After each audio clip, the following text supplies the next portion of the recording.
Yes mga kaboomers, ito po si Kaboom. Meron po tayo ditong bagong si RB. Bagong-bago po to. Ayan po ang ginawa ng kapitbahay. Yan daw po ang ginawa dun sa kanyang sasakyan. Yan ang nireklamo ng aking customer na si Madam. Ayan pati yan sa may gilid. Ayan po makikita nyo. Tatanggalin po ng Evo Shine yan. Ayan po, ayan, makikita nyo. Tatanggalin po natin yan.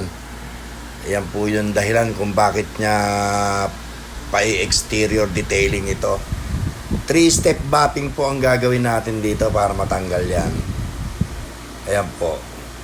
Kaya medyo na naman po ito. Pagsubok na naman po ito ng Evo Shine. Ayan po si Benji po, si JR ang gumagawa po. Ayan, para makita nyo. Bagong-bagong CRV po ito. Ayan, kita nyo, may mga mancha-mancha pa siya. Ayan, pinakita ko na sa inyo mga kaboomers para alam nyo at makita nyo na kung ano yung itsura niya. Ayan po. Bagong-bago po ito mga kaboomers. Eto na po mga kaboomers. Binabapping na po natin. Ito, shinortcut ko na to mga kaboomers para makita nyo lang kung gaano kagaling din yung mga ating mga tao at ang Evo Shine po kung paano tumurabaho. Yan, pinakikita ko po sa inyo mga kaboomers.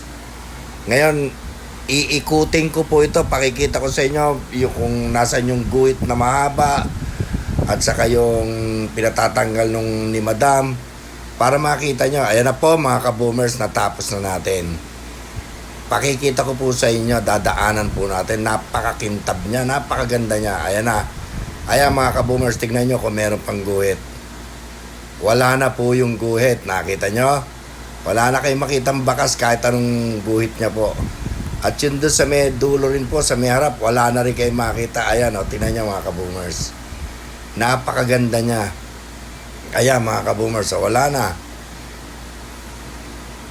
Maganda na po siya mga kaboomers. Kaya matutuwa yung ating customer.